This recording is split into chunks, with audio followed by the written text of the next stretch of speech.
If you're looking for a potato recipe that will take your taste buds to the next level, try out this easy and simple tater tots recipe or potato bites recipe, which turn out crunchy, flavorful, and delicious.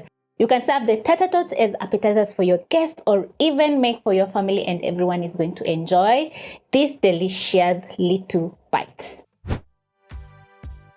To make the tater tots or potato bites, you're going to need around 5 medium potatoes, and I've already peeled mine and washed the outside. So the next step is going to be boiling the potatoes for around 10 minutes. So you're going to place a pot with water over medium-high flame.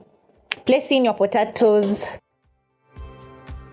drop in the potatoes, cover, and let the potatoes boil. Always boil your potatoes in cold water because you want the potatoes to cook evenly. And for this recipe, we are going to be shredding our potatoes. So we need the potatoes to be slightly cooked on the outside and raw on the inside. That is going to take around 10 minutes.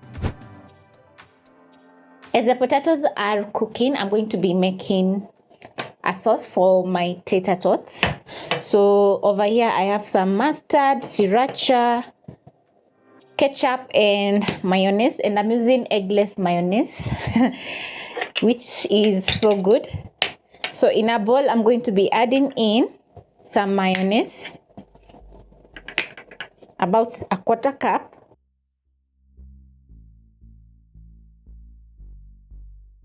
half a tablespoon of mustard, and a quarter cup of ketchup. Using a spoon, I'm going to mix in the ketchup, mayonnaise, and mustard until fully combined. I absolutely love the color of my sauce. So the sauce is a little bit tangy and sweet because we've added in some ketchup and mustard. I'm going to transfer to a small bowl, ready for my potato bites. Then in this small bowl, I'm going to be adding in Sriracha. I absolutely love Sriracha because it's a little bit spicy and has garlic flavor. So these are the two sauces that I'm going to be enjoying my tater tots with, and it's going to be so delicious. The boiling time for the potatoes depends on the size of the potatoes. So it has taken me around 7 minutes to boil mine because they're not too big. So I'm going to put out the flames and then I'm going to drain off the water.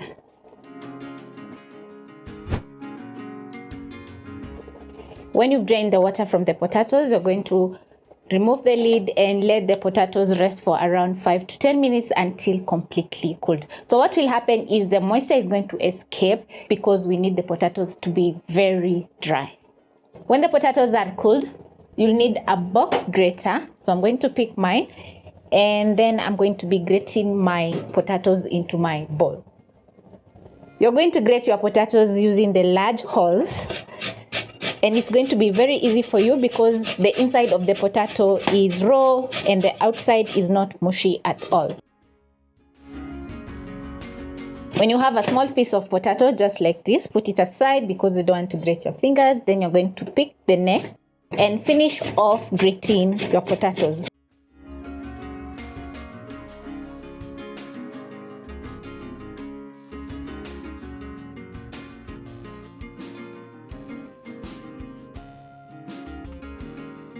Once done, you're going to be adding in the seasoning, and I'm going to be adding in some black pepper, which I absolutely love, salt,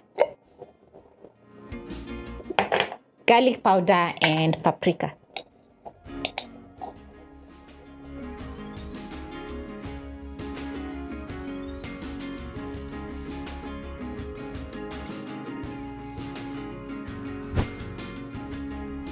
I'm going to place a kitchen towel under my bowl so that the bowl can be stable. Then at this point, you'll need a frying pan with cooking oil for frying your tater tots. So I'm going to put on a glove.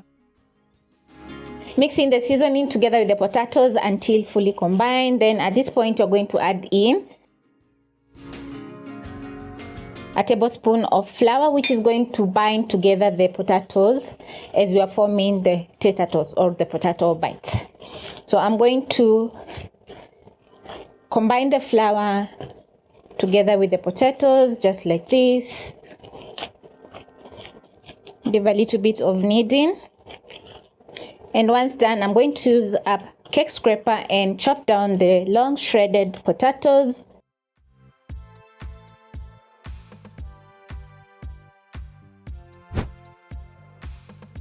When done, you're going to soak your hands in water, and this is going to help you mold the potatoes because they're a little bit sticky because of the starch. So I'm going to use my hands and scoop out some of the shredded seasoned potatoes. And if you don't know how to eyeball, you can use a tablespoon to get even sized. And I'm going to be shaping my potatoes into a shape like this. So I'm going to place on my plate, scoop out some more potatoes, and if you notice that they're sticking on your hands, just dip or soak your hands with water. Make sure to press on your potatoes so that they can be compact, just like this. Place on my plate, and then I'm going to be finishing off making the rest. You can also include your kids at this point to help you form the tater tots.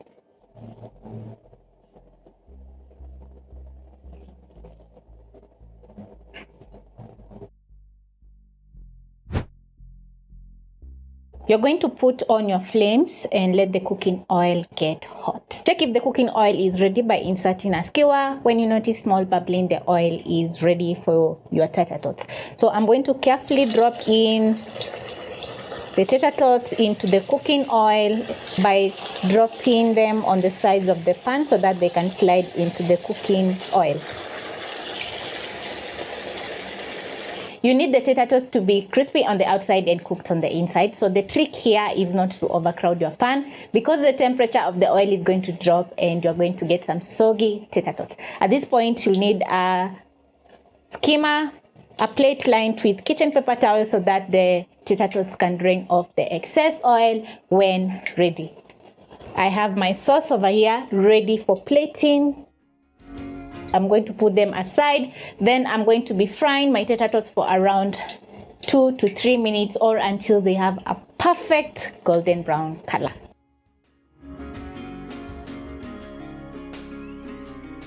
After 2 minutes, you're going to use your skimmer and check on the tater tots, and this is how they're looking. Just look at that color, gorgeous. When ready, you're going to scoop out, shake off the excess oil, then you're going to be transferring to your plate, which is lined with kitchen paper towel. Then I'm going to be adding in my next round and fry until they have a nice golden brown color.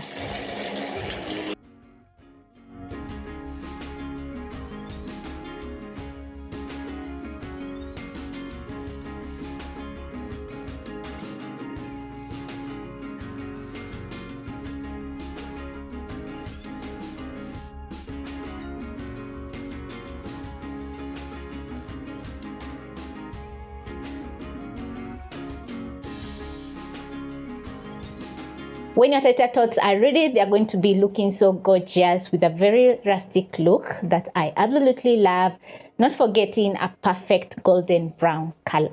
Serve your tater tots with your favorite sauce and each bite is going to be amazing.